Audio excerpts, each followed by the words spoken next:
Bonjour à toutes et à tous, bienvenue sur AirPod, le podcast de la Société française d'anesthésie-réanimation.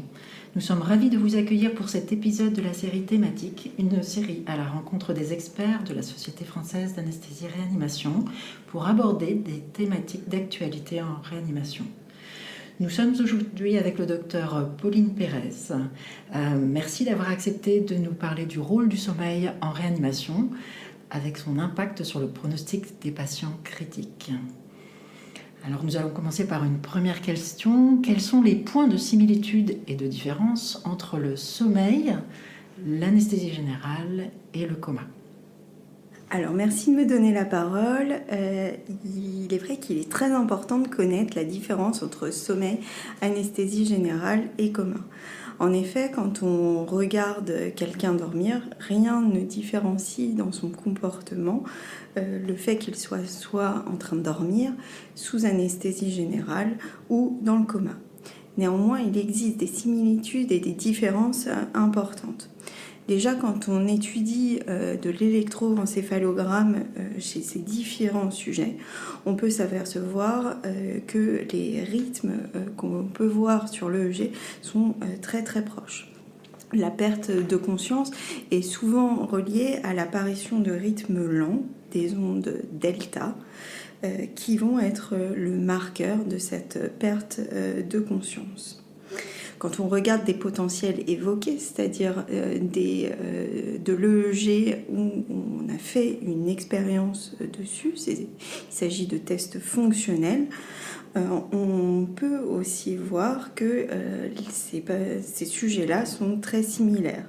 Par exemple, dans un paradigme où on leur demande d'écouter des sons avec une violation qui se traduit dans le cerveau par l'apparition d'une grande onde négative, on voit une disparition lors de l'approfondissement du sommeil ou de l'anesthésie générale, mais aussi chez ces patients qui sont dans le coma. On va voir une extinction progressive finalement de la conscience de l'environnement. Si on fait un peu un point, l'anesthésie générale finalement est plus proche du coma et le sommeil est une entité un peu à part. Tout d'abord sur la neuroanatomie, les boucles thalamo-corticales qui sont mises en place dans ces différents états de perte de conscience sont différentes. La fonctionnalité aussi est différente. Si dans l'anesthésie générale et dans le coma, il n'y a pas vraiment de fonctionnalité neurophysiologique, le sommeil est essentiel dans la récupération et la détoxification du cerveau. Elle permet la consolidation de la mémoire et la régulation émotionnelle et psychique. Une autre différence très importante est le rythme circadien. Finalement, le sommeil est soumis à une induction qui va être rythmée par le rythme circadien. Merci beaucoup. En parlant de sommeil, quelle est l'architecture du sommeil, mais chez le patient de réanimation ? Alors, quand on parle d'architecture de sommeil, il faut d'abord savoir ce qu'il en est pour les sujets normaux. On les étudie en polysomnographie et on obtient un schéma qu'on va appeler hypnogramme. Dans cet hypnogramme, on va pouvoir différencier 4 états à l'électroencéphalogramme. Un premier état qui est l'état d'éveil normal, un état de sommeil léger, un état de sommeil profond avec l'apparition de ces fameuses ondes delta et le sommeil paradoxal. Le sommeil paradoxal, il est paradoxal car à l'EEG, on a un rythme qui est un rythme de veille chez un sujet qui est complètement paralysé, ne peut plus bouger sauf les yeux. C'est pour ça qu'on appelle ça le sommeil paradoxal. Chez le sujet sain, on va avoir une alternance de sommeil léger, sommeil profond, sommeil paradoxal sur des cycles de 90 minutes qui vont se répéter au cours de la nuit 4 à 6 fois selon si vous êtes un petit dormeur ou un grand dormeur. La particularité de ces cycles, c'est que plus la nuit va avancer, moins vous allez faire de sommeil profond et plus vous allez faire du sommeil paradoxal. En réanimation, ces cycles sont complètement perturbés. On va retrouver beaucoup de sommeil léger, très peu de sommeil profond et très peu de sommeil paradoxal. Le problème, c'est que le sommeil profond est relié à la récupération physique et le sommeil paradoxal va être relié plutôt à la consolidation de la mémoire et à un moment où on va rêver et où on va avoir une récupération psychique. Chez ces patients, donc, on les empêche en fait d'avoir une récupération physique et psychique. On va aussi avoir une augmentation des moments de vigilance qui vont lier aux interruptions de sommeil. Chez certains patients, on va voir l'apparition aussi de sommeil atypique. C'est des phases de sommeil qu'on ne peut ni relier à du sommeil léger, ni du sommeil profond, ni du sommeil paradoxal. Et ce sommeil atypique, on ne sait pas vraiment s'il est récupérateur ou pas. En tout cas, on pense que ce n'est pas réellement du sommeil.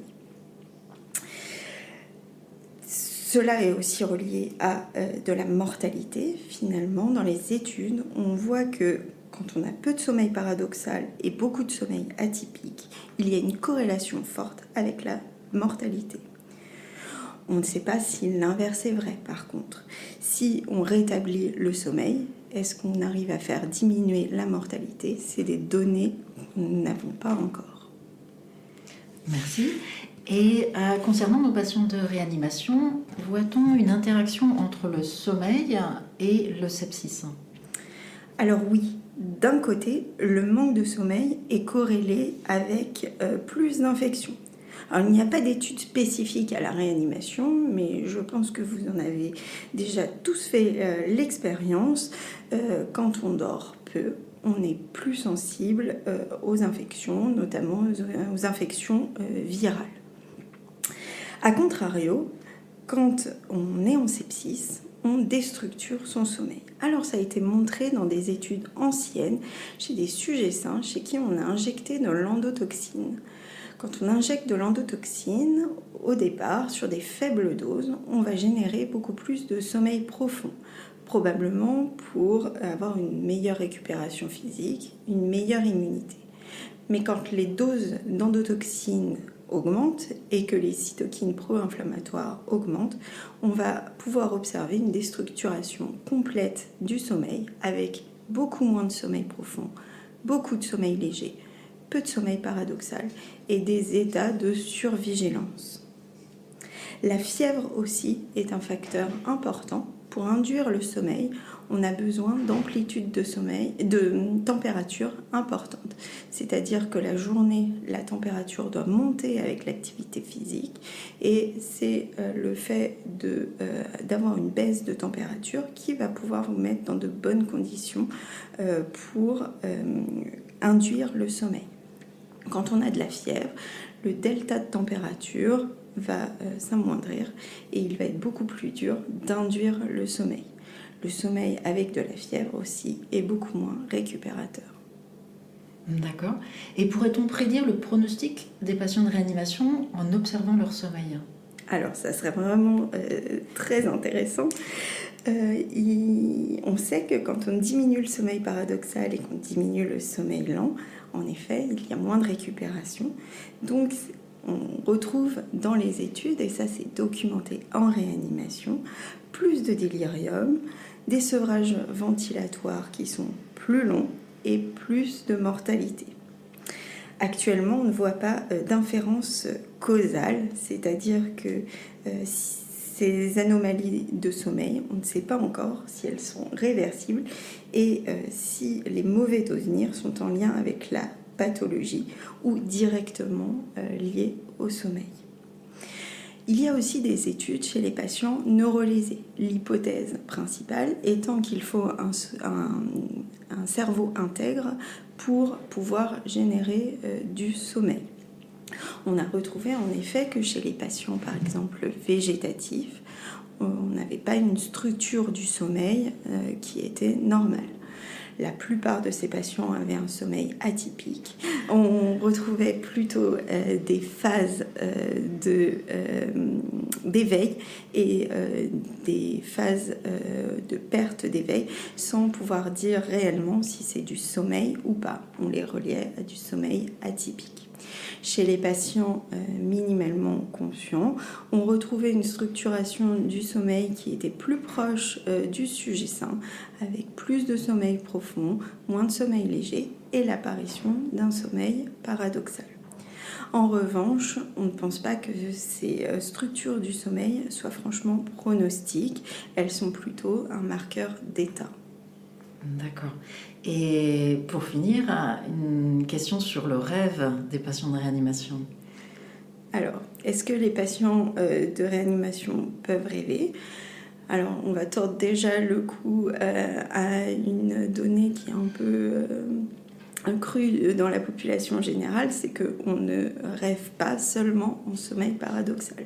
On rêve dans toutes les phases de sommeil. Plus de 50% du sommeil est relié à du rêve. Néanmoins, c'est dans le sommeil paradoxal que les rêves ont la plus grosse charge émotionnelle et donc c'est les rêves dont on se souvient. Quand on étudie les rêves, c'est toujours très difficile puisqu'on n'a aucun marqueur, notamment électrophysiologique, pour savoir que le sujet est en train de rêver. En revanche, on a toujours le rapport des gens qui vont pouvoir nous dire s'ils ont rêvé ou pas. Mais c'est toujours un rapport a posteriori.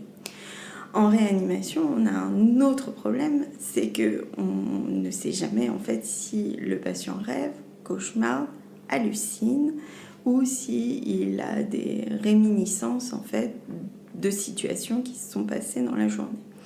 Mais il y a une jolie étude de la Pitié qui a été faite il y a quelques années sur les patients Guillain-Barré qui ont normalement qu'une atteinte neurologique périphérique et qui ont rapporté leurs rêves.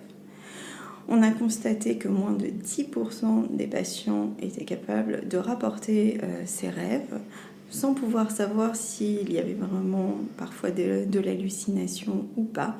Mais en tout cas, ces rêves avaient une connotation très paranoïaque avec une valence très inquiétante dans ces rêves. Donc oui, les patients en réanimation peuvent rêver, mais le contenu de ces rêves est très violent en fait. D'accord. Je vous remercie beaucoup, Dr Pauline Pérez, pour votre présence et pour la réponse à toutes ces questions. Chers auditeurs, merci pour votre écoute. Vous retrouverez l'intégralité de nos épisodes sur toutes les plateformes de podcast. Et pensez à vous abonner.